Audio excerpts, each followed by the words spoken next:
It's that Black Ranger X podcast, man. We got another episode right here. We got Money Mack back. But the topics for today, we got some interesting topics, man. Playoff time's coming. We got some interesting topics.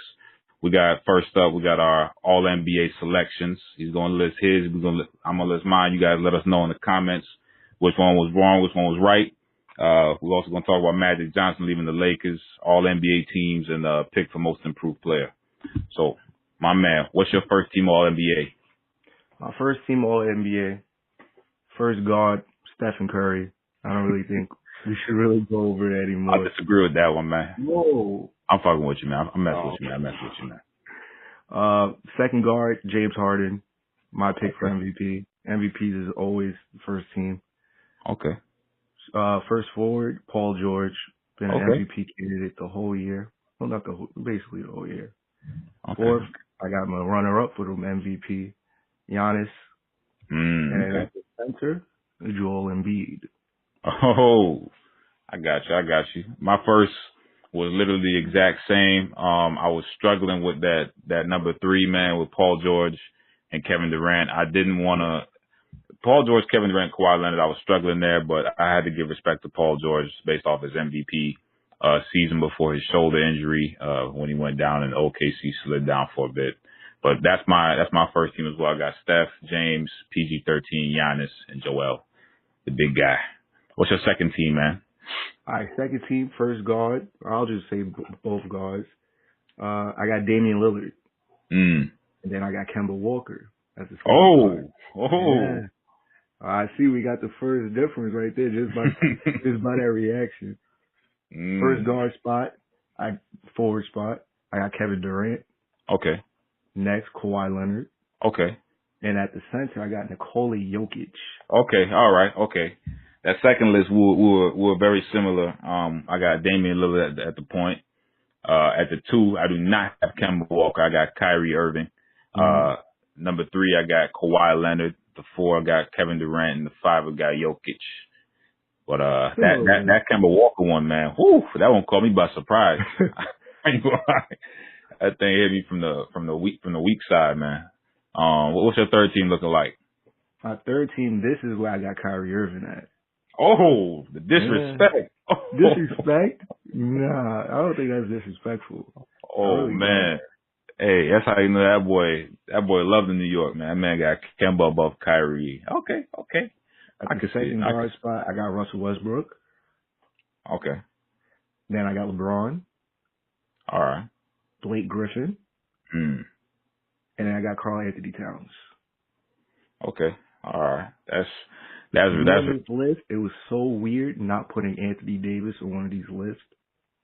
Nah, Anthony Davis can't be on this list, man. He didn't even play. Yeah, after he requested that trade, his minutes just dropped to the floor. You gotta play. We all know he's one of the best players in the league, but this is for this season, and he doesn't make this list. He doesn't qualify for this list, in my opinion. Yeah, he didn't play, man. He ain't play. If it was me judging on that, I'm with you on that, man. AD didn't make my list. Donovan Mitchell I have at my point at combo guard. Got Donovan Mitchell there. We got Klay Thompson at the 2. He broke some records this year, playing great as usual. We got Russell Westbrook. I threw him in there because I couldn't disrespect him, man. Average triple-double for the 3rd straight year. While I know he's getting a lot of flack for it, I'm sorry, man. He took a step back this year to Paul George, and he was moving the ball a lot better. He was still getting it, so I got to give him his respect. He's been playing defense, too. That 4, this was tough, man, because I really want to put Ben Simmons in there, but I also really want to put Blake Griffin in there. But the reason I'm going to put Blake Griffin in over Ben is I believe Ben has more in the tank to push himself to. I think Blake really did his thing this year, getting Detroit to the playoffs. It was barely, but he got him to the playoffs. I got to give him respect for that. Rudy Gobert is my final spot for my All-NBA squad. I couldn't put any other center above him. Jazz are like number 4 squad or number 5? Not number 4. They're number 5 in the West right now. Got to give him respect, man. Donovan Mitchell and Rudy Gobert have been doing their thing all year. Since the first third of the season was over, they've been doing their thing. Who's your most? Here on your list. What? I said here on your list, I see that you forgot a big player in the league right now. Who? You're glaring. LeBron?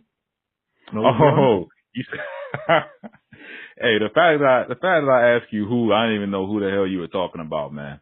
That just goes to show you how I'm looking at that situation. But now my rules are for if you're gonna make an All NBA team, you have to be in the playoffs. That's my rules. That's why you didn't hear about LeBron, because if LeBron was in the playoffs, he'd be second team automatically. Great statistical season, absolutely amazing statistical season on offense. My dude, on offense. On defense, it wasn't hot. It wasn't hot. But now you have to make the playoffs on to be in my running. That's why you ain't hear from Mr. Kemba Walker either.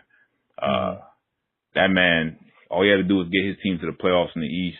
I know the Hornets are whack, but you could say outside of D'Angelo Russell, the Nets are kind of whack too, as well as the Magic, and they were able to get the job done. This was contract year. This is what he was supposed to get it done. Didn't do it. I've seen him do it before. That's why Kemba Walker didn't make my All-NBA. But he was balling out, though, individually. Yeah. He was balling out. I'll give him that. For most improved player, man, who you got? I know it has to be one of three people, but who you got? For my most improved player, I have D'Angelo Russell. Gotcha. He led his team to the playoffs when at a desperate time when Karis LeVert had that devastating injury. I want to say in the beginning of the season or maybe the midpoint. One of those times. It's around 20 games in, 15, 20 games in. And when he had the opportunity to get the keys of the team, fantastic. All-star, first-time All-star. Leading the Brooklyn Nets of all teams. Now, let's say about last year, you would not be saying the Brooklyn Nets would be a playoff team right now. And you would not be saying that especially because of D'Angelo Russell. Him being that leading factor. They had a good seeding, number 6, first-time All-Star. But my second option would have been Pascal Siakam, but it was very close. But I ended up going with D'Angelo Russell. Gotcha. I'm on most improved player. I'm the same on D-Lo. Really, I wanted to give it to Pascal and De'Aaron from early on in the year, but D'Angelo turned up the heat. The reason D'Angelo gets it for me is because with Pascal, he while he wasn't the individual player that De'Aaron Fox is, statistically and just off of the eye test, Pascal, he had the playoff contention, the high playoff contention, which is impressive.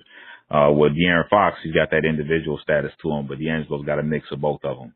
Both of them don't have. He's got a mix of that situation for his case this year. So I had to give D'Lo his credit, man. I've dropped videos on it. I've given him his credit, but I got to give him his credit once again. He did his thing this year. And speaking of playoff contention, we got to talk about them predictions, man. We're gonna start off with the West. We're gonna start off with the 1-8 seed matchup, the Warriors and the Clippers. Now I got to ask you who you got. I'm not going to ask you who you got. What is it? Let me rephrase that question. How many games you got the Warriors in, man? 4. I was sweet. Okay. I'm a little more generous with the Clippers. I'm giving them 5. I got to give the Clippers some credit. They're dogs, but even if Curry's ankle isn't good by game 1, even though it's likely to be good, I can't see this thing going past 5. I'm sorry. I don't see any way the Clippers can really threaten the Warriors at all. I wanted to be generous too, but I was trying to go with my brain a little bit. I don't see any way possible the Clippers can hold a fight against the Warriors. The Warriors is literally throwing 5 All-Stars at you at one time. Iggy's healthy. Livingston, the Warriors bench mob, they always turn up in the playoffs. I don't see how the Clippers win a game. Well, Lou Will might turn on the juice for a game. He might be able to steal a game. They might be able to steal a game if it's close in Staples Center. Hey, Staples Center is going to have a play. Hey, that's going to be lit, man. That's going to be what? With that, especially because the free agency situation going on next year, that's a nice spot to go to. A lot of teams, a lot of free agents this summer, they're going to have to really look at the Clippers with a serious eye, because that's definitely a nice spot. What about the Nuggets Spurs matchup, man? Who you got? This one I feel like is the most interesting one in the Western Conference because it's the Spurs. You can't really disrespect them. especially True. when it's playoff time. They're one of the most surprising teams that you could play against. But I got Denver winning in 7. Oh! In 7. Hey, you disrespected the hell out of Popovich. DeMar, LA. Damn. You saying these young bucks can beat him? In 7, though, it's going to be really hard. And I'm giving the Spurs their respect that they need because they're the 7th seed right now. I feel like they can push the Nuggets because of their inexperience. They have a bunch of players that haven't been in the playoffs, been in those trenches. You got Greg Popovich on your side, best coach of all time. DeRozan, he's an all-star, even though he didn't make the team this year. I feel like Aldridge can give Jokic a lot of problems, stepping out in the perimeter, mid-range area. He can pick and pop everywhere. He might get playoff Aldridge, like how we've seen in Portland, because, again, the Denver front court defensively, I don't think they can really stop him besides Millsap, but Millsap is undersized. But I feel like the Nuggets have enough talent to get past this series. I was gonna say, man, I'm the opposite on you by a game. I got the Spurs in 6. I gotta look, man, with these teams. Last year I learned my lesson. I tried giving Milwaukee too much credit. And them boys, I said Milwaukee in 6, and them niggas lost in 7. So I gotta stick to my rules. I broke my rules one time, and I said Milwaukee was gonna handle Boston. The reason I said Milwaukee was going to handle Boston because they had Greek Freak. They had the supposed best player in the series, and they weren't able to handle it, even with no Hayward, no Irving, no Smart. The Spurs, they got DeMar DeRozan, like you said. DeMar DeRozan's led teams to 60 wins. He led teams to Eastern Conference Finals appearances. They've got LA, not former All-Star. He's an All-Star this year as well, I believe. And that man, he was on the team with Kawhi when they went to the Western Conference Finals and they were doing their thing versus the Warriors. And plus with Pop, man, you can never count them out. Derek White, he's been filling in very well for Dejounte Murray. He's been doing really well on the defensive side of the ball. So he's gonna give Denver's guards a hard ass time, man. Usually the Spurs, when it's playoff time, they usually lock in. This is gonna be their first playoffs without Ginobili or Parker or any of the guys from the old guard. But they still got LA and they got some good stuff going on there with Pop.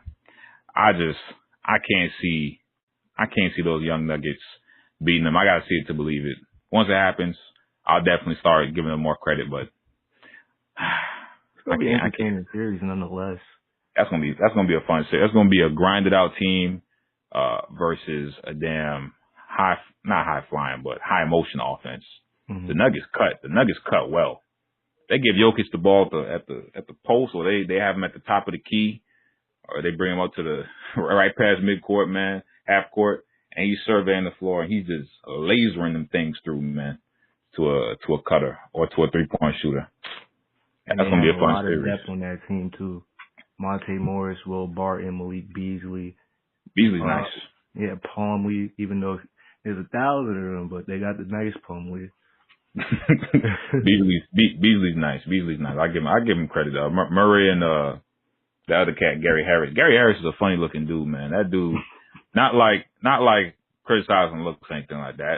That's a little suspect. But in terms of like this man's facial expressions, I saw the dunk that homeboy put up the other night. This man was on the bench looking shocked. Yeah. Man looks shocked, man. But for that Thunder Trailblazers series, I feel so bad for the Blazers right now, man. Yeah. With the timing, with the injuries, it's tough. It's really tough. Yeah, that's why I got OKC in 5. I got OKC in 5. CJ is probable to appear, but Nurkic is out, and it's going to be tough for Dame. Dame's probably going to be the only fully healthy one. It's going to be tough for him to overpower the Thunder defense on his own, receiving all that attention. And if the Thunder are smart, they're going to study that tape that New Orleans had last year on Damian Lillard and see if he fixed those problems from the top of, not the top, but no man's land out there in the corner. Right when you pass half court, you get to that corner. They were trapping his ass. Oh my gosh. They were blocking off his weak side passing. Yeah, I hope that doesn't happen not again. healthy right now. He's been playing in games, but he hasn't been very good at all. Nurkic with the broken leg, you're going to have to rely on Enes Kanter to play defense. That's not one-on-one defense. OKC's going to put him in a lot of pick and roll situations. So he's going to see the bench a lot, and you got to go deeper into a weak rotation of Portland, who you got to rely on Myers Leonard. They're going to pull Myers Leonard out there on the floor, man. Yeah. And OKC runs a lot of pick and rolls. You can get the Westbrook and Steven Adams pick and roll, or Paul George, Steven Adams pick and roll. The Portland bigs are in trouble right now. Portland bigs, they are really they look good for about the first 50, 60 games into that injury, man. They look nice. They look a little different this year. Yeah, but they lost their best big. Nurkic is out. McCollum is hurt. And that gives all the defensive importance, all the defensive attention right to Damian Lillard because he doesn't have another option to give it to. They're probably going to stay Paul George on him. I wouldn't be surprised. That's going to be tough, man. That's going to be tough. I really don't want to see D. We're going to move on from that. We already know what that one's going to come out to be. With the Rockets and Jazz, I think this is going to be an interesting one, too. The Jazz, they should not be slept on. I think a lot of teams sleep on their defensive intensity as well as their offensive sets. They do run good sets. They're not like the best offense in the league. They don't have the most talent in the league, but there's a team that trusts in each other and they get it done. They're very consistent. Houston, in my opinion, when they're firing on all cylinders, they are better, but it's hard to get firing on all cylinders when you got a player like James Harden who there's kind of a situation with him where if he's not rolling, he's going to shoot about 30% from the field. And you can't afford to do that in 2 back-to-back playoff games. You can't afford that to happen. So it's going to be interesting to see what happens. I got the Rockets in 6, but I don't know. What you got? So do I. I got the Rockets in 6. Hey, man. It's no disrespect to the Jazz. Good team. I think there's definitely a chance for an upset. I wouldn't be surprised if there was. If there's any series that there's going to be an upset, it's going to be this one. The Nuggets and Spurs, that's not really an upset situation. The Nuggets, they're young. Yeah, they're the number 2 or 3 seed? Yeah, number 2. Number 2 seed. Hey man, no disrespect. They're young. The Spurs are really experienced, so if they lose, it's not like a huge indictment on them. But the Rockets are looked at as title contenders. That's a clear favorite. They're the only ones who are probably in real likelihood of potentially losing in the first round. So hopefully they can get that done. Also, we don't know about CP3. Yeah, it depends on his health. He has a bad track record of getting injured in the playoffs. It might do them best to actually sit that man out, fake an injury, and sit him out. Use James to dominate. Hopefully they can just ride his wave and just dominate the first round. Keep CP3 fresh for the more important round. That's what I would do. We'll fake a hamstring strain and bring it back later and say that it was just a it wasn't a rupture. Load management. Wasn't a rupture, just load management, taking precautions. But we gotta move on to the East. We're gonna talk about Giannis's Bucks versus Blake's Pistons. Who you got? I got the Bucks in 5. Oh, you being generous. Okay. I don't see them sweeping them. When you look at the Bucks front court, Giannis's side, just really their bigs. Pau Gasol's out. I think Mirotic is still out. You don't want to rely on Brook Lopez to really play any type of defense. And when you're going against 2 monsters, basically, in Blake Griffin and Andre Drummond, you need somebody down low to really keep a body on them. Blake has been phenomenal. Andre Drummond can really average 20 and 20 in a series if he really wanted to. Oh, is he going to want to, though? Yeah, but, I mean, he's averaging like 15 and 15. He can get 20 and 20 on the Bucks. Because who's really stopping him down low? Brook Lopez? Nah, the Bucks' best chance, I believe the Bucks' best chance at stopping the Pistons is just to keep the ball moving, man. Do not stop running up and down the floor. You're going to tire them boys out, and because I don't think the Pistons have enough great guard play to slow the game down and really play their style of a game. Reggie Jackson, he likes to slow the game down, but not in the way like a Rondo or a CP3. This man likes to pound the hell out that ball. It's no disrespect. I used to like Reggie Jackson a lot as a player, man, but since he's been in Detroit, he's been tripping, man. He's been dribbling that ball for about 17 on the clock and then making a move. And Dwayne Case he's been making noise about that too. He stated that he doesn't like that. And that they're definitely trying to move him, but I don't think there's any suitors right now. The Pistons, Drummond's lack of offensive repertoire, that's definitely going to be an Achilles heel for them. If he had a post game, I'd definitely give the Pistons a nice shot, but it can't just be Blake. And they also don't have a wing right now. They don't really have any. That's why I gave them a game, because I feel like just down low, it might be a little too much to handle. They'll probably steal game one. That's about it. I see them stealing game one, because when you pull down a lot of rebounds, the other team can't really get out in transition. And the Bucks are one of the best in the league in getting in transition and whatnot like that. So that's why I believe they would just steal one game and that's it. I got the Bucks in 4. I got them in 4. Yeah, man. I definitely think Detroit has big bodies to throw at Giannis, but yeah, I'm not seeing them going past 5 games. I got them at 4, but I can't see it going past 5. So what about the Raptors Magic? This is an interesting one because those two actually split the season series 2-2. So this is actually pretty interesting. What you got, man? I try to put some respect on Orlando's name, but I couldn't. I thought about it. I tried to think of all the possibilities of the Magic stealing 1 game, maybe 2, but I just couldn't. And shout out to them boys for ending the drought. Yeah, it's been a while. And I got the Raptors in 4. I got the Raptors in the sweep. In a playoff series, I don't see a way. It's kind of like the Warriors and the Clippers. I don't see a way of Orlando making any type of threats to Toronto. They can steal a season series or tie it, like you said, but it's just different in the playoffs, man. There's a different intensity. It's a different feel. It's a different game, different rotations. The best players are going to play a little bit more than usual. I don't see the Magic beating the Raptors right now. I can't. Do you think we're going to see an activated Kawhi Leonard in the first round, or are we going to see it in the second round and on, if it's going to come at all? I think we see it the whole playoffs. He's a free agent. He's going to want to show his worth, his value. Contract year. I think he wants to win. This is his first year out of San Antonio. Maybe he has a point to prove. He's on a really good team. Maybe arguably the best team in the Eastern Conference. He has a point to prove, and I think he's going to come out of this playoffs and dominate, especially this team. Now, Orlando has a lot of length, a lot of bodies that they can throw at Kawhi, but Kawhi has a lot of length for himself and is the best defender in the league. So, for real, man. Hey, look, no disrespect to Orlando. I love what I saw this year. I did. I'm really happy. Remember when I saw Vucevic coming out, I always thought it was going to be good. Never thought it was going to be great. Thought it was going to be good. Congrats to him making the All-Star team. First playoff berth this year. Congrats.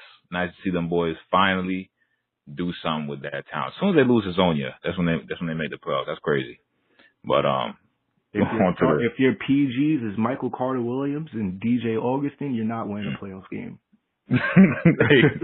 Hey. Don't disrespect them boys. Them boys will come out here and give us 30 and 40. They'll give us buckets, but they ain't giving no Raptor players 30 and 40. Giving them a solid 6. Shoot. Matter of fact, let me cut that down. They ain't giving me no 40. Fuck no. No way. Excuse my language. Excuse my French. Hell no. I ain't gonna let them get no 40. I'm gonna foul out the game before I let that happen, man. No effing way. But move on to the 76ers. Move on to the 76ers and then match up with the Brooklyn Nets. I got the 76ers in 5. I'm sorry. I see D'Lo doing his thing. Probably shooting low 40s, maybe high 30s, getting some jitters. Who knows? His first playoff appearance. I just don't think the Nets have enough to even get more than a game. I think that's about max if they do get one, because Joel might be out for the first game. But if Joel's not out for the first game, it's a sweep. But I'm going to count on Joel not being there for the first game, and I think that they might be able to steal that one. But if Joel comes back for games 2 and after, it's a 5-game series. Now, this series was, I don't want to say hard for me to judge, but it was a little difficult between me deciding if Philly would sweep them or just win one, if Brooklyn would win one game. But I decided to roll with the sweep. Reasons why is D'Angelo Russell. I watch a lot of Nets games because I live in the New York area. He takes a lot of bad shots. And when we get to that series, he's probably going to be guarded by Jimmy Butler most of the time. So your points is going to be limited a little bit because Jimmy Butler is one of the best defenders in the league. And if he's not looking at Jimmy, he's looking at Ben Simmons, again, really good defender. So when you take it to account with the defense that he's going to be that he's going to be looking at, and his first time being in the playoffs, and he takes a lot of bad shots, and not even that, his decision making can use a lot of work. I think D'Angelo Russell will struggle, and that's hard for me to say because I really like D'Angelo Russell, but I think he's going to struggle, and he's their best player. The Nets don't really have like a second all-star type player to give it up to when D'Angelo Russell's not producing. So I think it's a sweep, especially when Joel comes back.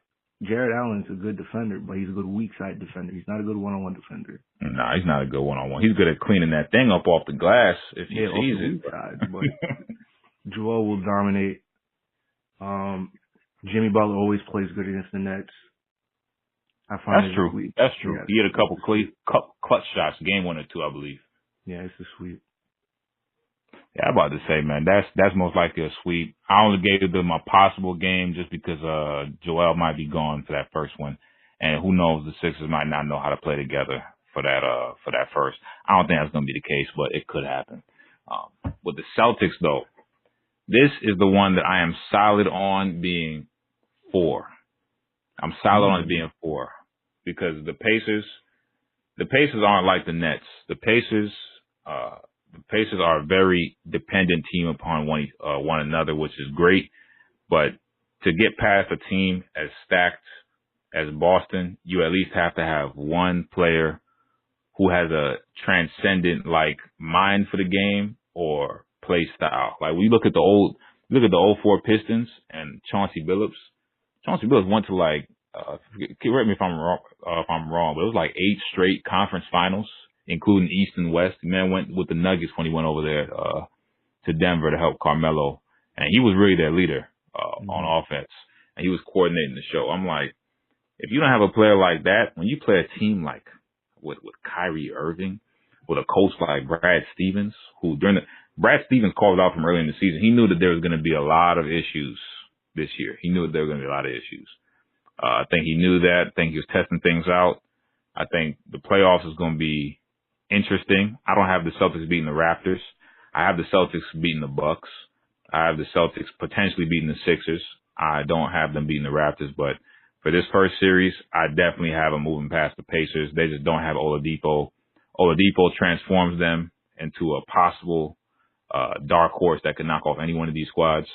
But no Oladipo, you don't have that guy in the end. When the game is close, 3 points, you guys need to just stay in the game.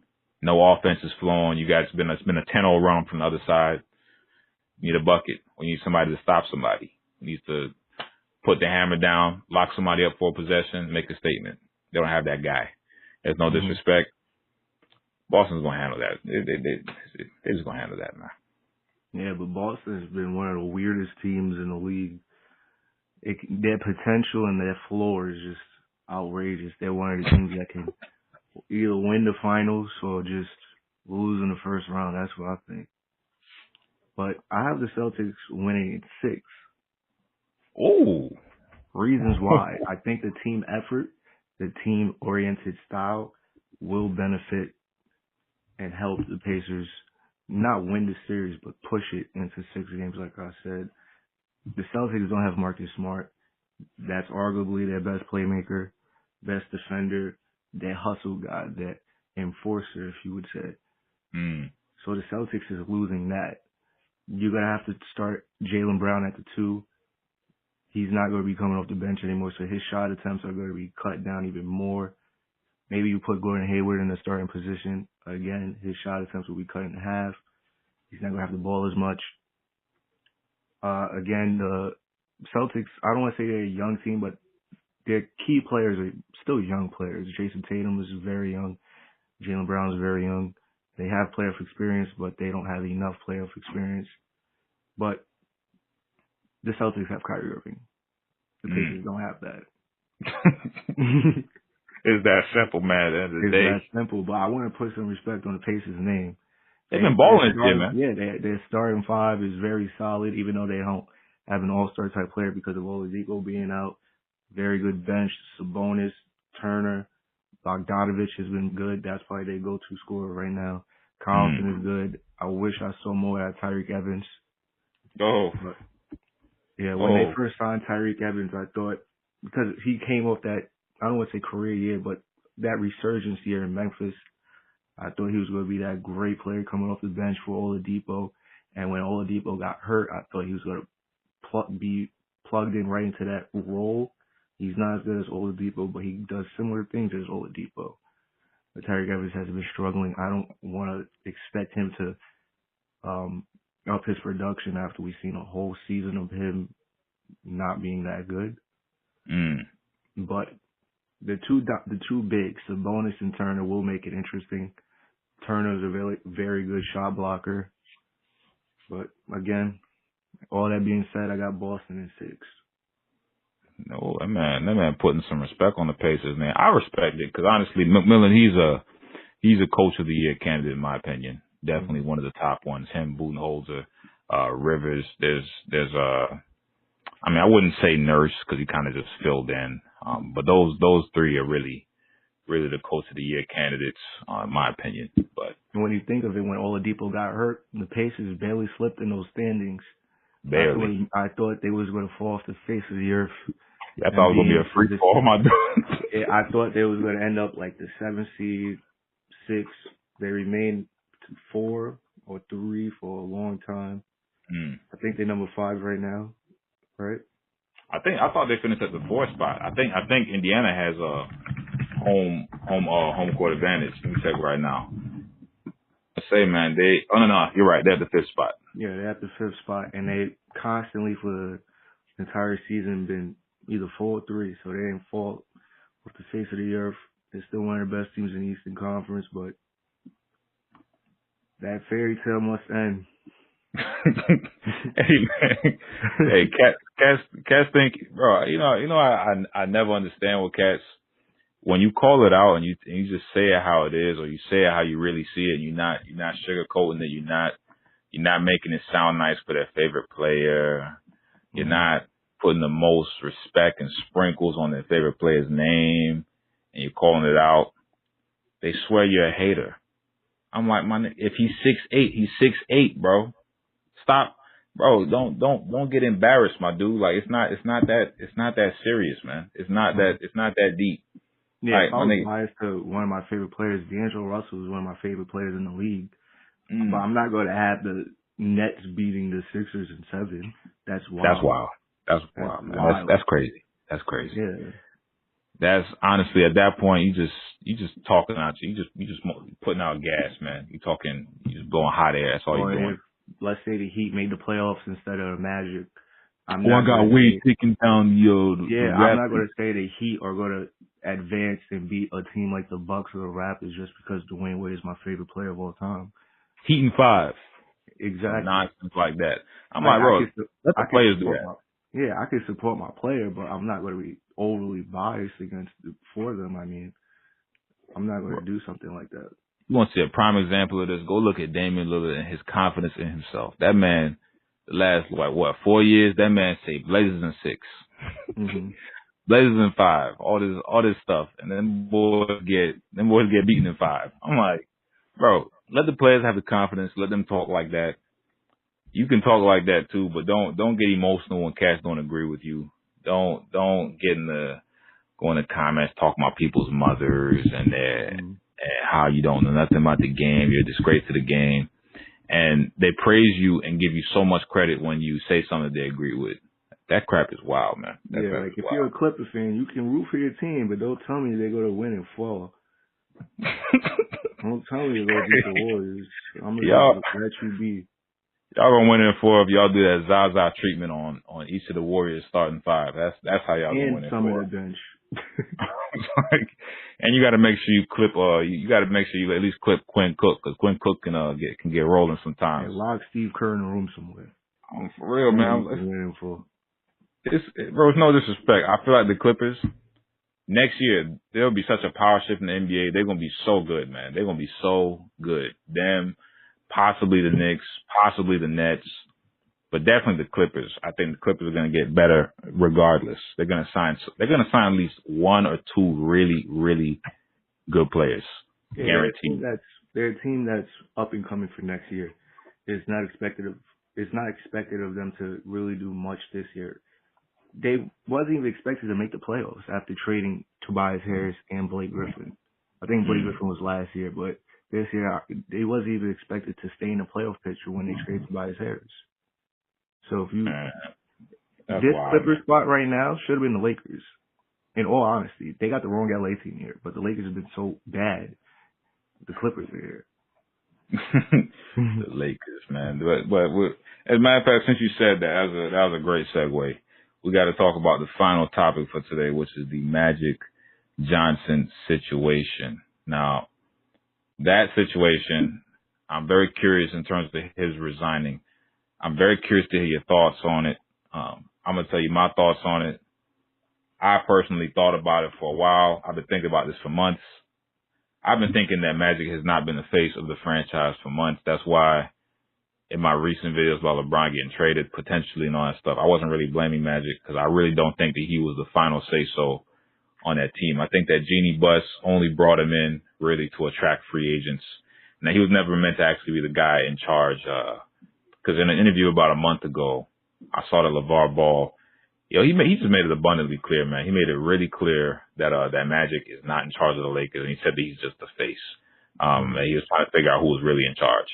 Now, this stepping down gave me really like the utmost confidence in my earlier thoughts that Jeanie is probably running the show, and that Magic was only really brought in as a feel good, like we're doing, like, hey fans, we're doing something right now, thing. And I don't believe that Magic ever thought that LBJ would be a good fit, due to the timing of his career, 16th year with a whole bunch of young players and a whole bunch of vets on 1-year deals and rookie contracts. And I believe that it was Jeanie who was the prime mover on that deal. Magic played under Pat Riley, who definitely had his missed dealings with LeBron.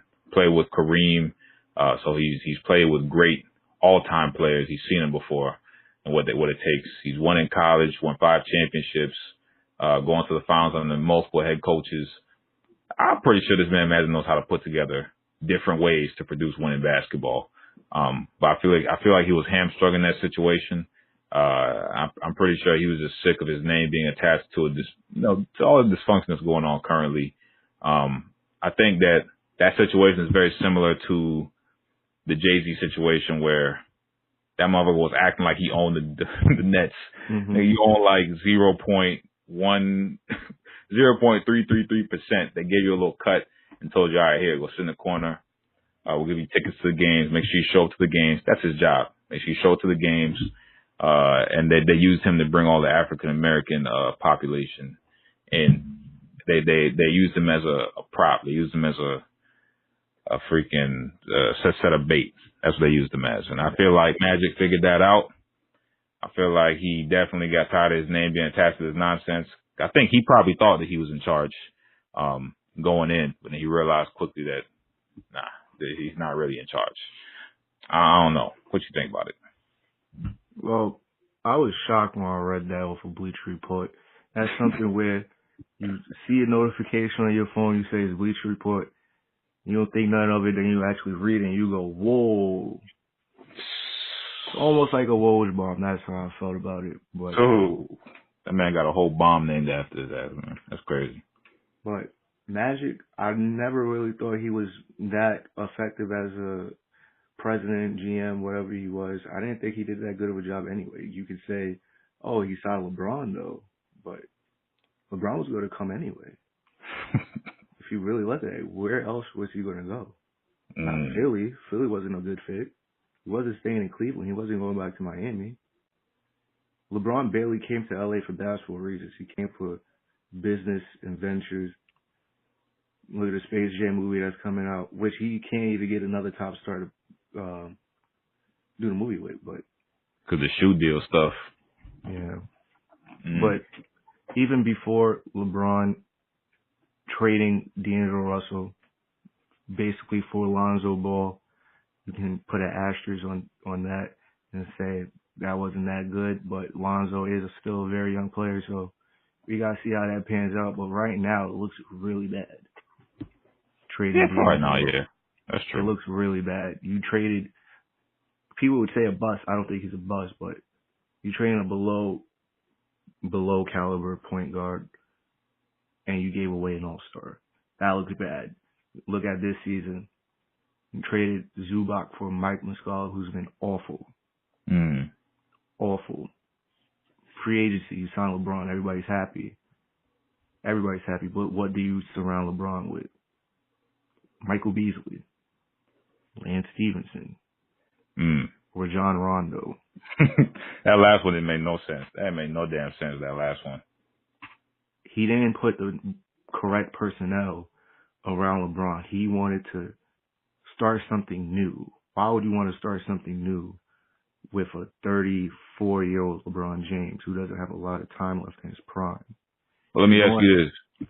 If you, cause I see where you're going. Let me ask you this to see what's your take on this. You said that he didn't, he didn't build it right in terms of how the LeBron system is usually built. And we've seen what works with LeBron.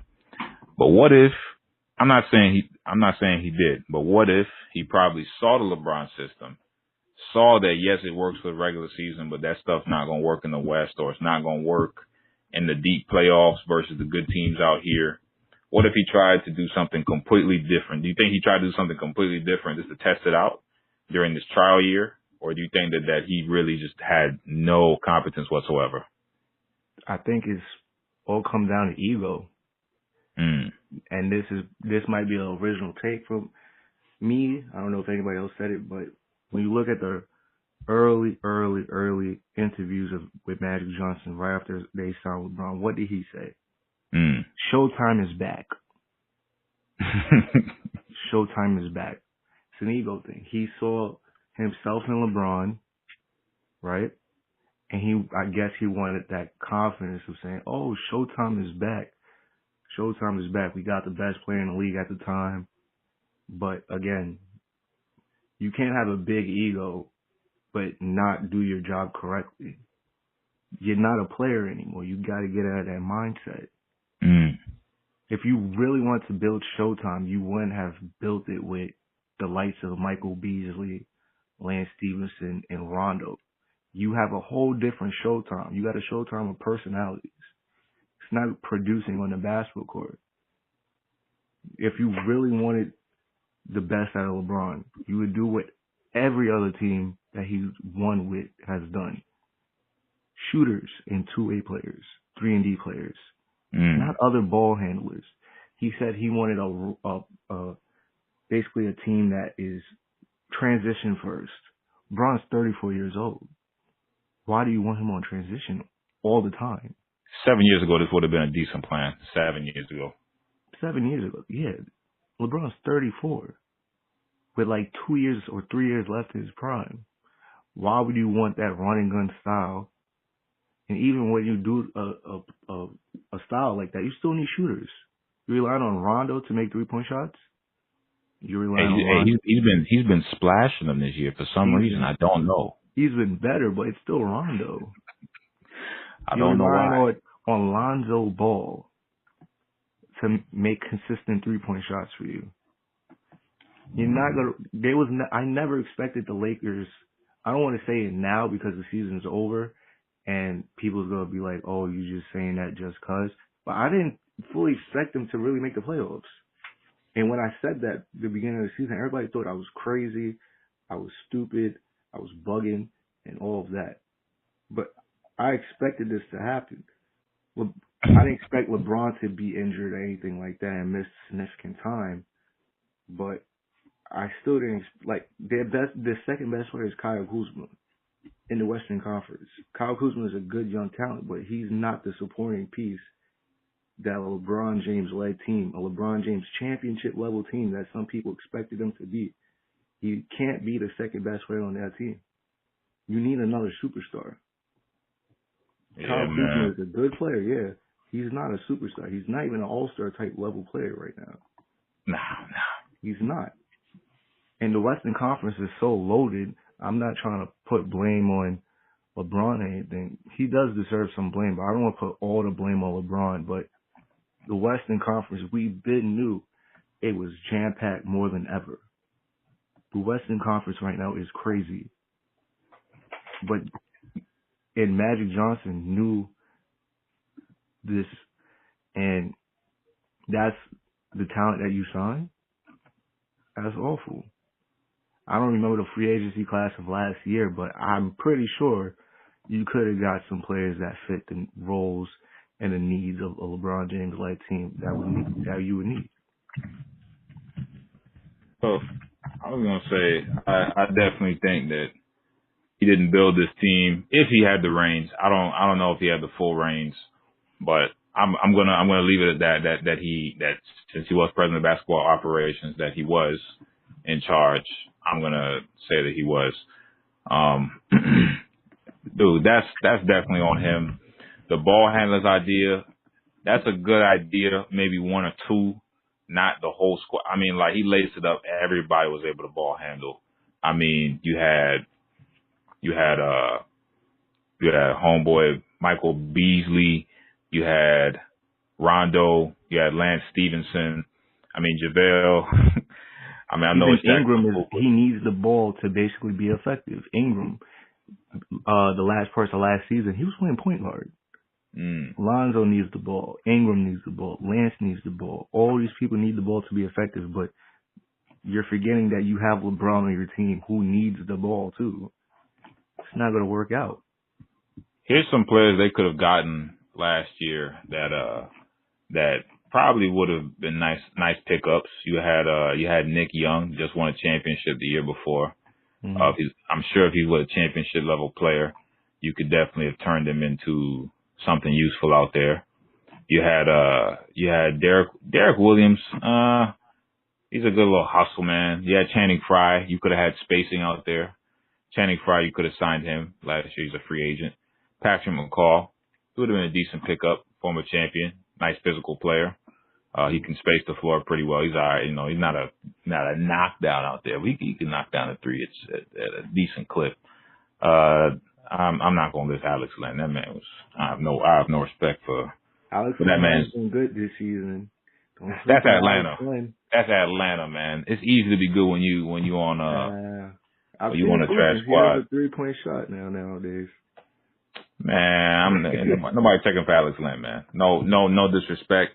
No NBA player. Ain't nobody checking for that. You had Joe Johnson last year, free agent. Jamal Crawford. You had David West, who retired. You had Montrezl Harrell. You see what he's doing right now. He could have given you toughness. He could have given you toughness without needing the ball. And guess what? His salary for 2017-2018 was $1.4 million. You could have signed that man for you could have signed him for like 3-4. Same price as Michael Beasley. Another big that I forgot to even mention. Magic let Brook Lopez walk. No, they did. They let him walk, and look what he's doing now in Milwaukee. Perfect fit next to Giannis. And they could have picked up Luke Mbah-a-Moute. Mm-hmm. They could have picked up. I know they weren't going to pick up Rodney Hood, but they could have picked up Wayne Ellington. They could have picked up. They could have picked up. While I don't think he would have gone there, they could have picked up Clint Capella. They really could have. Clint Capella would have been. Could you imagine? Because the main thing with JaVale is that JaVale can't really play the whole game because his conditioning and his foul trouble, he gets into too much foul. Could you imagine if LeBron was able to have Clint Capella out there, what he could be doing out there, tossing the lobs? Because James Harden is a great passer, but LeBron's a better passer than James Harden. Even remember, they could have had Boogie right now, and they let that's the one. And you see, this is why when NBA fans complain about the NBA not being fair, I'm like, shut up, your team just sucks. Boogie had every team had the opportunity to sign DeMarcus Cousins, but nobody gave him a look. I don't know why. Nobody called him. I don't know why you wouldn't give a player of DeMarcus Cousins' caliber a call, but then you're mad when the Warriors do it. That doesn't make any sense. The Pelicans wasn't even all that interested. Yeah, they offered him a contract, but they didn't really want to. They didn't really want to offer him a contract. Anthony Davis didn't want. They had Anthony Davis. They had Anthony Davis tell the management, I want Boogie. That's one of the reasons why he does not want to be there right now, because of the handling of DeMarcus Cousins. The Lakers didn't. Oh no, bro. AD wanted Boogie and Rondo gone. Gone? No, AD wanted both of them gone because they offered DeMarcus an extension. I think like 2 years, $20 million.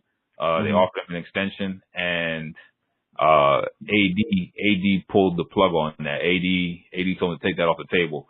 All of a sudden, they didn't have that offer on the table anymore. And then for Rondo, because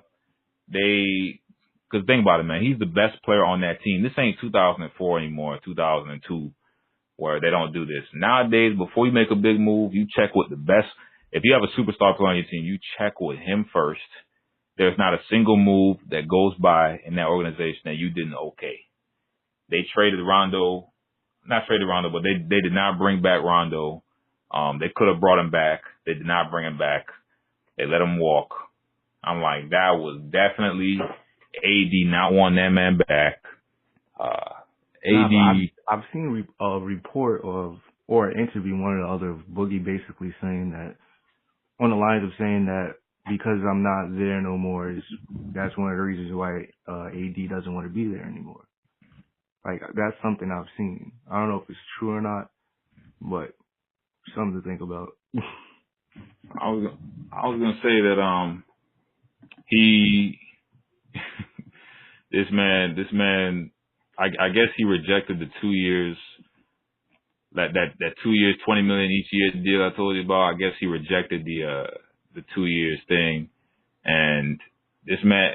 Well, what I didn't understand with this is I was like, he rejected the 2 years, 20 from them, but he signed the 1 year, $5 mil deal with the Warriors. So what that tells me is they probably could have offered him more money.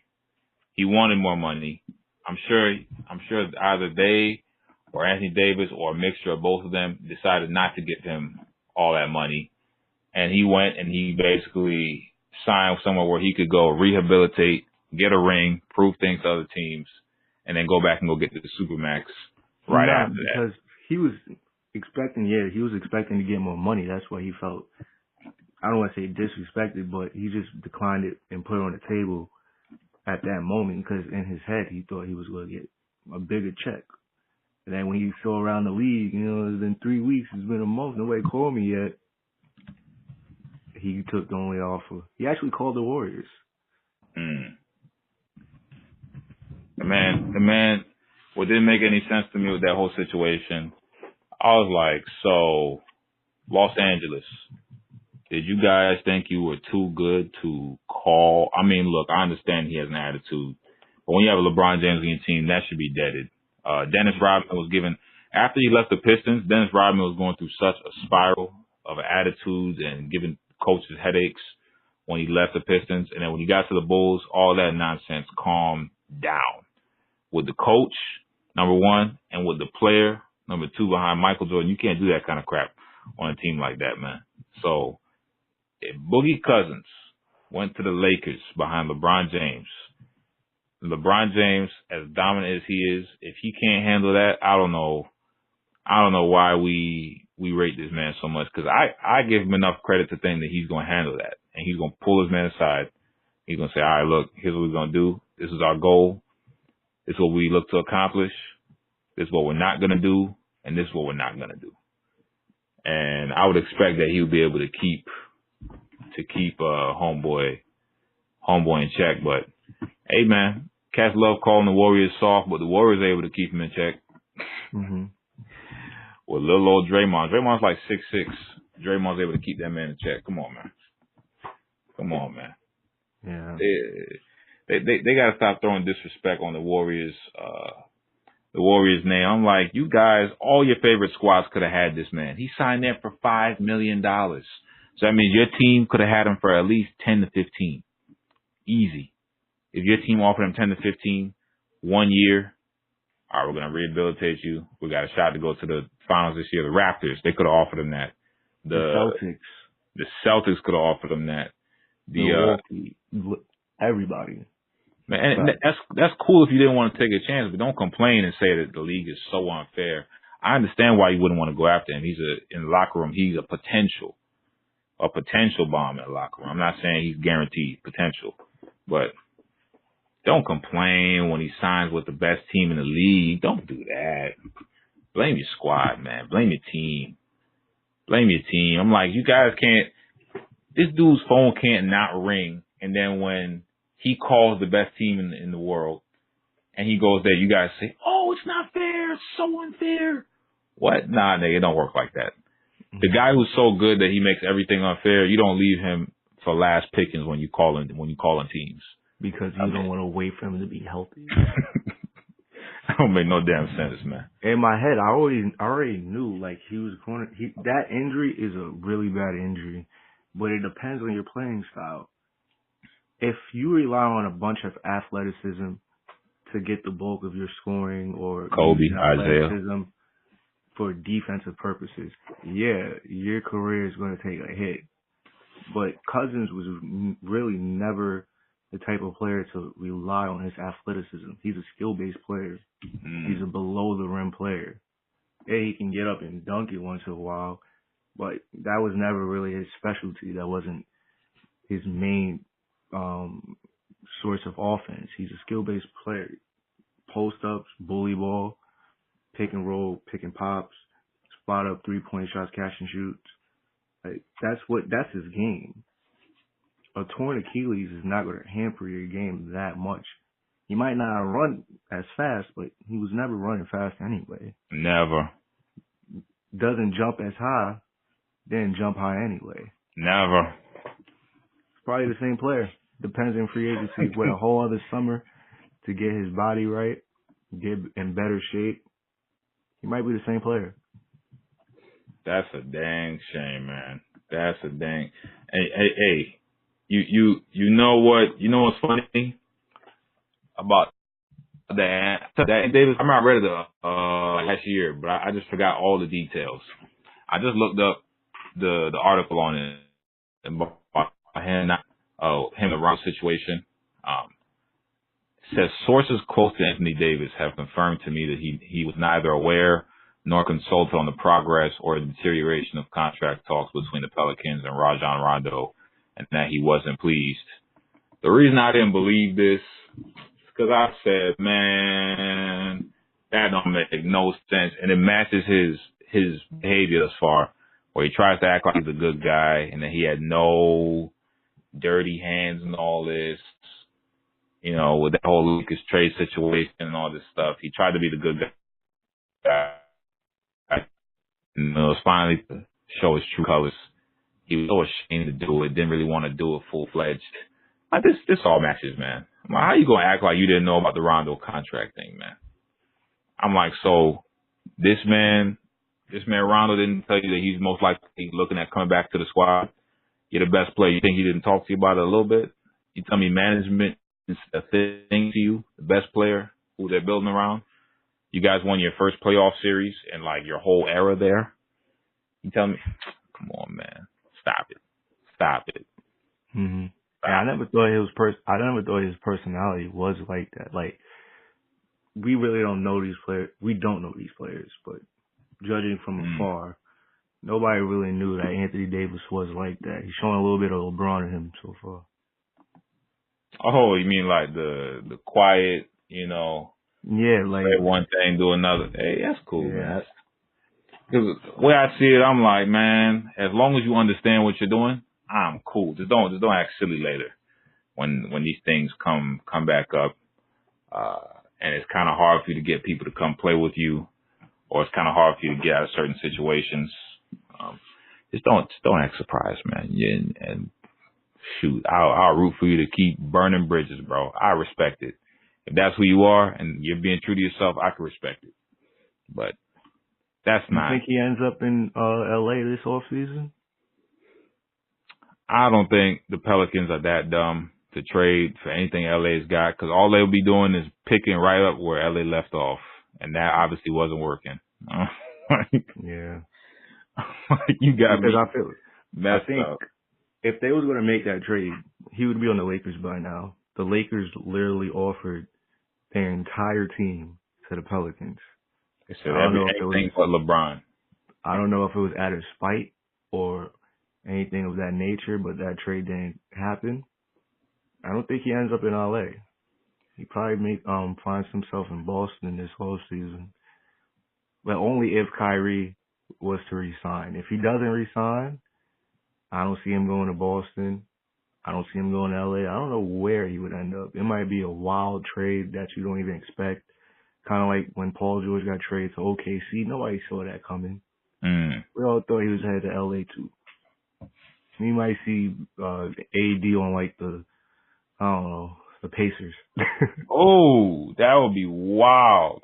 Just that something completely random. That's how I think that this whole AD situation. If he's not careful, that could happen. Because if you really even think about it, I just named the Pacers off the top of my head. You can trade Sabonis, Turner, somebody else. Didn't Sabonis, Turner, weren't they involved in that Paul George deal too? Yeah. Not Turner, but Sabonis. Yeah, it was Sabonis and Oladipo for PG. But I mean, if he was the Pelicans, would you accept that trade? Sabonis, Turner, Aaron Holiday, and like 2 first-round picks. Nah. If I'm the Pelicans, I want prime time. I want butts and seats in compensation for giving up my franchise talent. That's what I want. I gotta put butts in seats. Gotta make that money. So you would want another star player back, or I would want if I'm the Pelicans, the only teams I'm talking to are New York, Boston, and potentially, if they want to, Philadelphia. We'll talk. Philadelphia, we'll talk. But other than that, the Knicks, I'm not saying they would, but they have picks. They've been acquiring picks. That was a smart move on their part. That pick could be Zion Williamson, it could be Ja Morant, it could be RJ Barrett. Who knows? It could be one of those guys. That's high value right there. Any one of those guys is gonna put butts in seats. The first 2 more so than the third, but it's still gonna put butts in seats. That's gonna be exciting. I think it depends on who gets the number 1 pick. If the Knicks don't get the number 1 pick, I don't think they get AD. Because again, I think there's a gap between Zion and everybody else. We mentioned this on the last podcast. There's a big gap. Zion, for guaranteedness, definitely. Yeah, Zion gives you on-court production. And again, the NBA is not just about basketball, as we all think it is. It's a business. Zion will sell you out jerseys, tickets, autographs, pictures, whatever else they sell. Zion will give you all that. You heard what Jerry West said? When it concerns Ja Morant, right? Yeah. This man said that he thinks that Ja Morant he said he likes Ja Morant the most out of this upcoming set of prospects. I think that's because Jerry West, and while I agree that does make a lot of sense, I think Jerry West, he's looking at Ja Morant. Jerry West was doing a lot of stuff Ja Morant was doing in terms of that coming off the dribble, shot off the dribble type play, that tight handle guard play. That's kind of what Jerry West was. Called man Mr. Clutch. So I could see why he's definitely enamored with that type of a player. I think Zion is something that's completely unlike anything Jerry West played like. So hey, I give Jerry his due credit though, because he's a great talent evaluator. Yeah. If I give it. Jerry West says something like that, you gotta like take that into serious consideration because his track record is phenomenal. As Impeccable. early as drafting Kobe, trying to get T-Mac, but the front office dead that. Then going to Golden State, trying to You got Memphis, bro. You got Memphis competitive. In the early 2010s, he got them boys to the conference finals and doing all that stuff, man. He got them boys competitive. Yeah, the Grindhouse. Even in Golden State, I remember they was trying to get the other front office members was trying to trade for Kevin Love, prime peak Kevin Love. That's wild. 26 and 15. I think they was trying to trade Klay Thompson and blanket on the other person, but Klay Thompson was involved in that trade, and Jerry West completely stopped that. And now the Warriors got 3 rings, and Kevin Love fell off a cliff. No way in hell would I ever. I don't care if it's 2013. Cause I was watching T-Wolves games at the time. There's no way I'm trading Klay Thompson for Kevin Love. The main reason is this: Kevin Love was getting them low calorie points, man. He was getting them low calorie missing the playoff points. Now Chris Bosh was at least making the playoffs when he was in Toronto. He was beasting out there. K-Love, the Timberwolves would score a crap ton of points, and them boys would give up a whole ton of them as well, and they would never make the playoffs. He'd be a 20-10 guy. You'd be like, yo, why are they not winning? What's going on? I mean, they're not that bad. They had Ricky Rubio. They had Corey Brewer. They had good talent on that team. They had decent talent. They had, I think it was Pekovic. They call that man like the battering ram or something like that. It's the same dude. Like that. It's the same dude that I think it was either Wiggins or Harrison Barnes. I think it was Harrison Barnes who yammed on him. Yeah, I think it was Harrison Barnes too. It was Harrison Barnes yammed on him, ended his life. If y'all ain't seen that, go check that out. That was a career ender right there. That seriously, because he was good for 2 years. I feel like. Yeah, man, them boys were just big chunky guys getting a whole bunch of points on a Minnesota team that didn't know how to guard their lunch, guard a statue. Them boys were getting run. They ran up the court real well. They threw great outlet passes, but then they would get burned up the court twice as bad. Another trade that Jerry West did was when Andrew Bogut got traded to the Warriors in exchange for Monte Ellis. The front office members wanted that to be Curry getting traded because at that time Curry was dealing with a lot of ankle problems. People were saying he's a good player, but he's not going to stay healthy. So they wanted to get rid of him and bring in a big, which was Andrew Bogut, and pair him with Monte Ellis.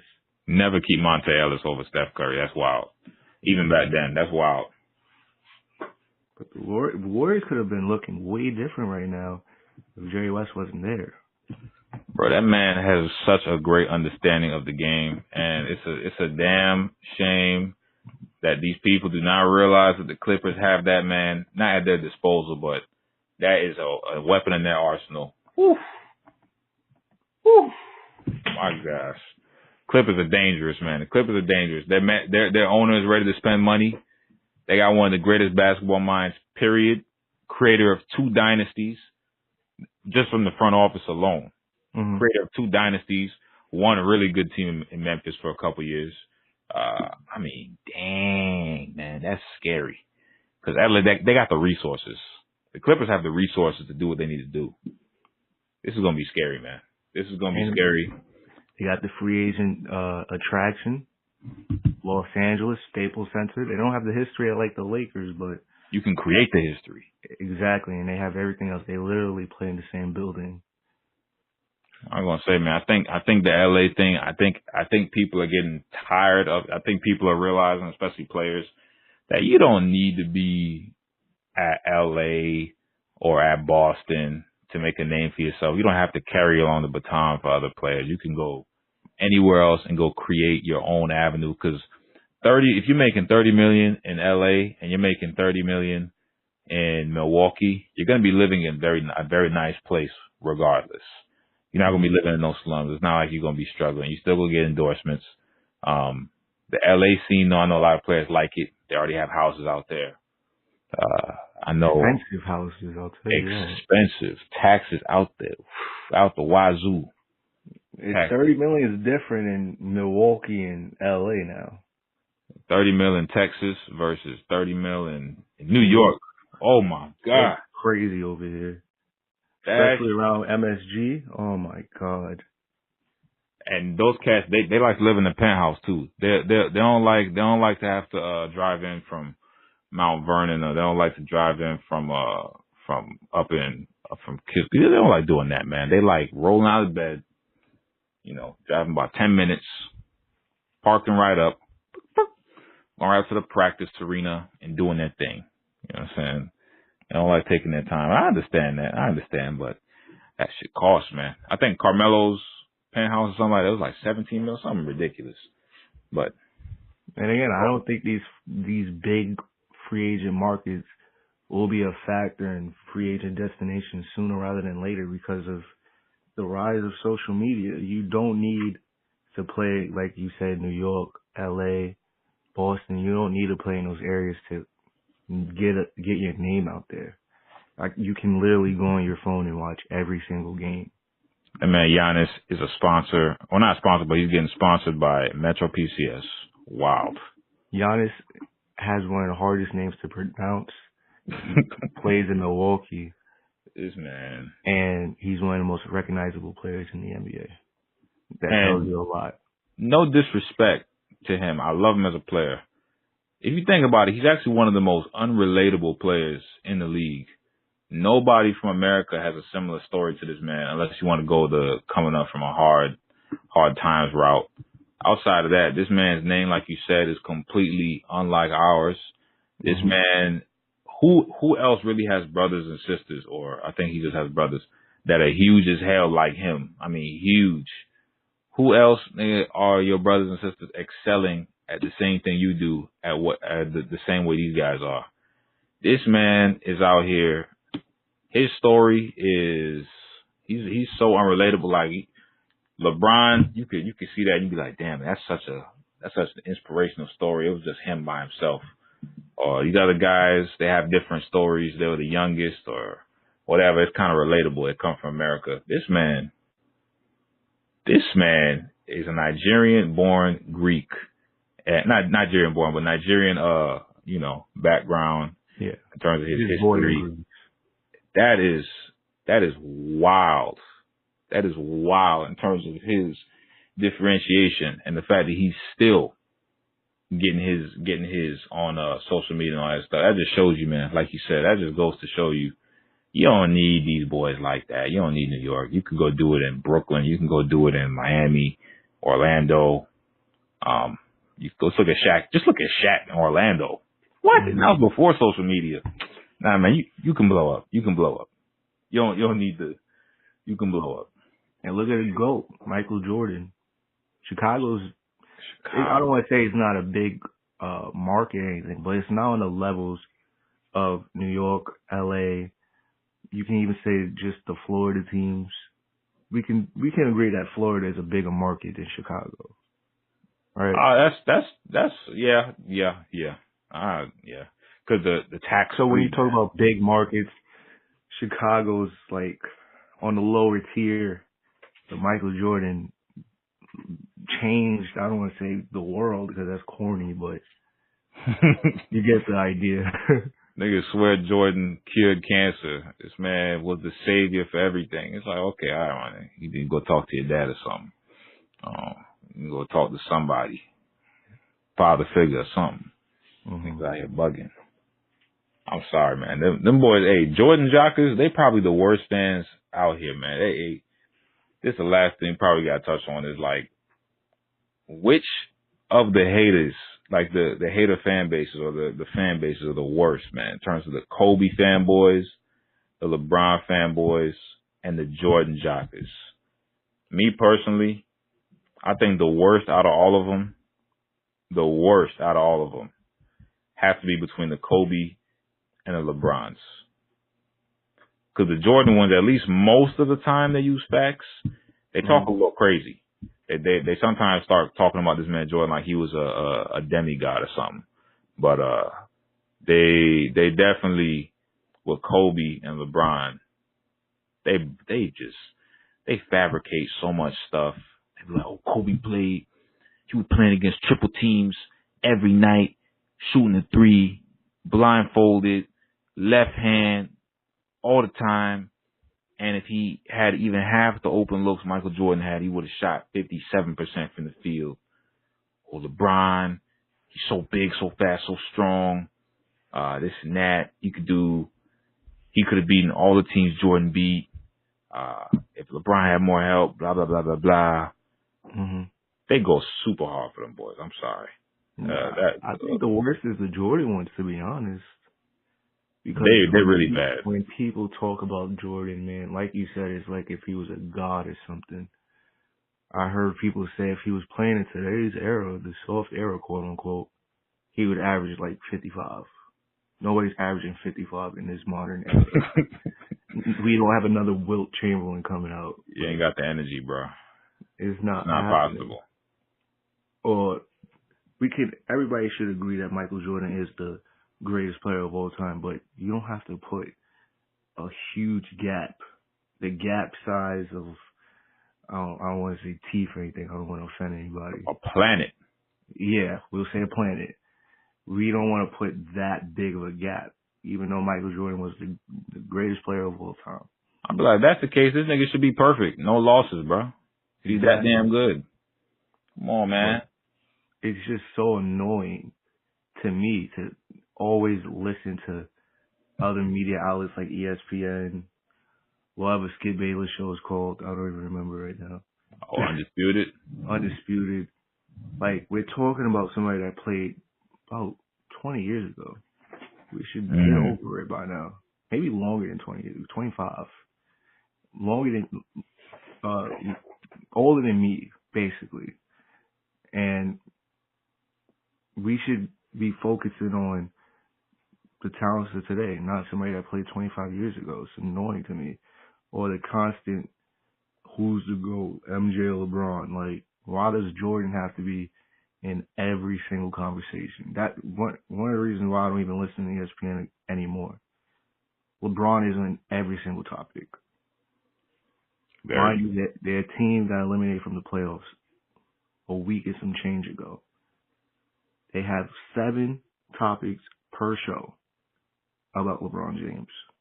Whether it's free agency, I can understand the Magic Johnson one, but that has nothing to do with LeBron. That's Magic stepping. Yeah, like today we ain't even discussed any effect LBJ had on that, because that's irrelevant to him. That's not really exactly. Or I think I said free agency again. Oh, if LeBron didn't mess up his groin with the Lakers being the playoffs, they're not in the playoffs. Like, that's simple. It didn't happen. Dwayne Wade and Dirk Nowitzki just retired, but you're worried about if this did not happen to LeBron, would the Lakers be in the playoffs? But you're not going to put no respect on Dwayne Wade and Dirk Nowitzki. Okay. I heard you combined for 40 plus K points in their careers, and these boys are afterthoughts. Exactly. So a team that's not in the playoffs. If you want to talk about non-playoff teams, let's talk about the Mavericks. I did not hear one peep about the Porzingis issue. Let's talk about Luka. Let's talk about Luka. Let's talk about Atlanta. Let's talk about Chicago. If Chicago gets the number 1 pick, they're a playoff team next year. Let's talk about that. Let's talk. If you really want to talk about playoff teams, there's way more interesting topics than hearing LeBron every single time. We can talk about the Kings and their arrival. We can talk about that. The Kings are getting a lottery pick in a good draft, I think. Or wait, I think so. Or is that pick going to Boston? I'll have to look. It might be staying with the Kings. We gotta talk about the Kings. We gotta talk about homeboys in the East. We gotta talk about the Heat possibly getting another draft pick. They might be able to restart the franchise. Just talking about the Heat, I just made a video about the Heat like last week. Yo, the Heat need to tank, yo. I hate using that word. Miami needs to tank. We are littered with horrible contracts. Horrible contracts. We don't have a real young player to build around. We have nice young role players, good starters, but we don't have a star player to build around. Justice Winslow has been good this season, but you're not going to build your team around Justice Winslow. Josh Richardson, he's in his prime right now. He's 25 years old, about to be 26. So, like, come on. That's crazy, man. Like, I said it before, we gave Hassan Whiteside $100 million. $25 million a season with a player option. Goran Dragic is making upwards of $18 million. Upwards. We gave him big contracts out like it's candy. I need to go try out for the Heat. Damn it. That's what I need to go do. I need to go out there, put up a couple shots. The Heat are going to end up in this weird, I would like to say, no man's land, that same spot for about 2 years, the next 2 seasons, because these contracts have to get off the books, man. They just traded for but they traded for Ryan Anderson, of all people, which got no PT. That shouldn't make any sense. It doesn't. Man, he's concerned. I definitely agree with you, man, that the reason that I call it the Jordan and the LeBron ones the most, not Jordan, the Kobe and LeBron ones the most, is because they usually fabricate more than the Jordan ones do from the ones I've heard. But let me say this right now, the worst ones, the worst ones from each, they're all on the same level. Because the Jordan ones, they'll talk about this man like he was a damn, like he was Zeus from God of War 3, shooting lightning bolts from his damn eyes and popping shit out his fingers at everybody else. They treat Kobe like this nigga was just King Serpent and could slip around anybody and get to the basket at any point in the game, and nobody could even have a shot at stopping him. And this man on his door. hey, the niggas who support Kobe, the cats who support Kobe, they love talking about his killer will. And if you notice that in all my videos about Kobe, I never really go too hard on his killer will. Because I don't like to quantify stuff that we can't really, I don't like to put points and stuff on stuff we can't really quantify. I'm sure his intensity level was a 10 out of 10, same as Jordan. I'm sure both of them were intense dudes when it came to and being competitive. But the way them cats be talking about it, they be like, his intensity was unmatched by anyone else. Yeah, but I'm like, bro, have you ever seen Magic Johnson, like when he's locked in? Have you ever seen Isaiah Thomas? I'm not saying they're on that level, but there are dudes out there who've gotten locked in before. Every great player is very competitive. It's not a strange thing to see or anything. Every great player is competitive. I think those two are just psychotic with it, man. I think that was the thing. Yeah, because they're psycho. But just because you're not on a psycho level doesn't mean you're not competitive. Jimmy Butler is competitive, but he's not. I don't think he's psycho. He's not on that level of talent. That man's about an 8 out of 10 on that competitive level. He's competitive. I know LeBron James is competitive. I've seen it. Giannis is very competitive. Like, just because someone is psycho with something doesn't mean everybody else is not aiming for the same thing that player is aiming for. And the cats who support LeBron, the main thing that I always tell them is shoulda, woulda, coulda, my dude. Shoulda, woulda, coulda. Because they love telling me, oh, if he could have had this, or if he would have had this, or he should have gotten this. I'm like, man, you can do that all day long. All right. It's not going to change the facts. It's not going to change. It's not like he came within, sniffs of different things and he got robbed every time. I'm like, come on, guys. Let's stop fabricating the nonsense. Let's stop using and they love using stats. I'm like, bro, you guys don't want to do the stats argument.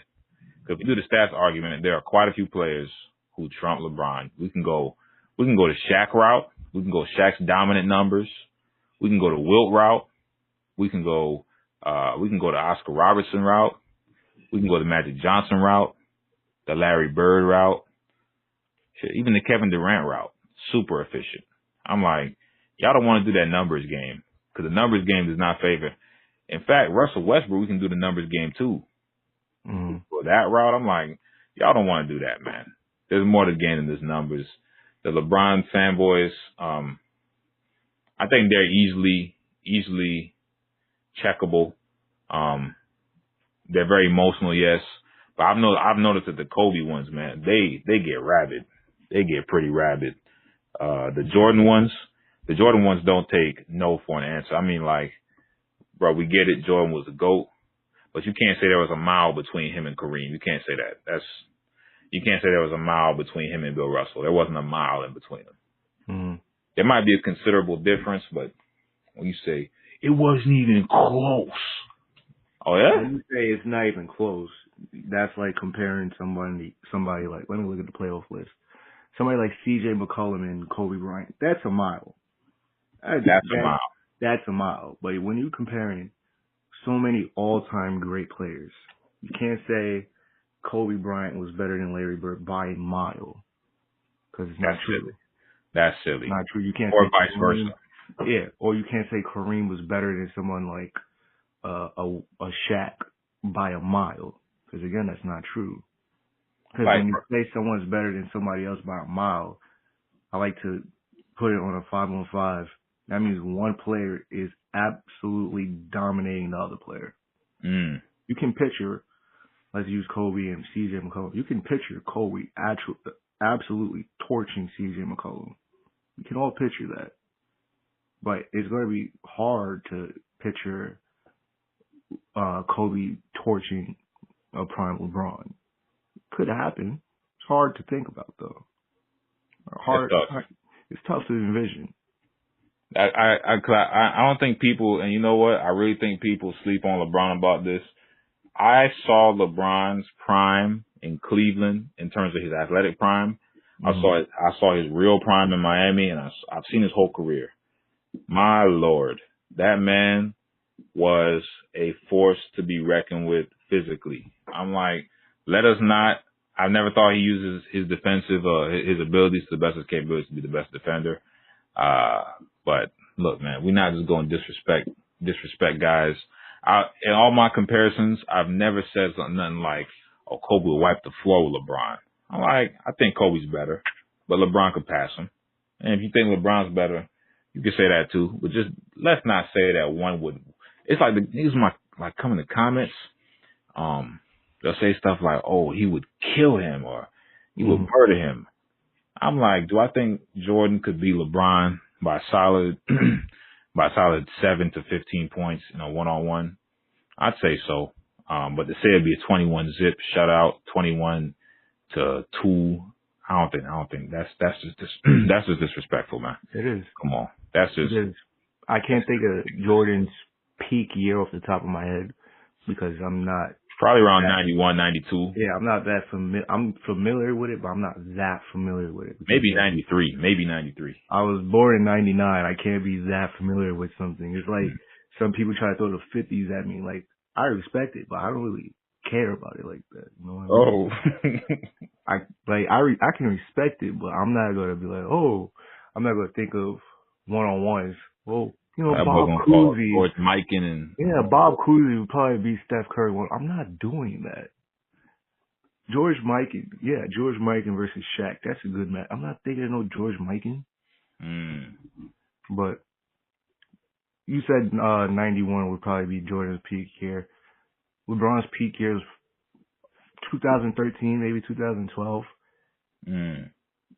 2013 LeBron, just that year alone. It's probably the greatest player of all time. When you look at his production, I think that year he was runner-up for Defensive Player of the Year. Those were his tank days of being just an absolute bulldozer in the rim. He's still like that, but he had so much more girth to his frame. I do think he should have won unanimous MVP that year. Yeah, but somebody gave it to Melo. Somebody gave a first place vote to that was wild. I forgot who did that, but it was some corny writer. I guess that's his opinion. That's his opinion. I'll leave it. Some guy, but nah, man. I definitely think there's respect to go around. I just don't like when people have to fabricate to strengthen their argument, man. That's that's weak.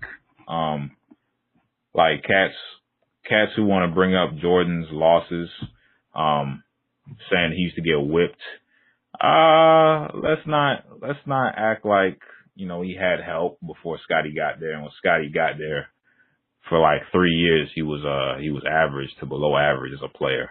So let's not act like him getting there when Jordan finally won his first playoff round, Scotty was the reason. And let's also not act like homeboy Larry Hughes was the reason that LeBron finally went to the playoffs, because LeBron didn't go to the playoffs until Larry Hughes got there. So I'm like, can we not do this childish back and forth? That's just silly, man. These cats. I'm about to say, man, it was a good podcast. Y'all definitely should check out Money Mack. Subscribe to the man. Definitely, I'm pop it down below again. I'm about to end the recording. It's been real. Don't be mad at me. Be mad at yourself for being an underachiever. Peace.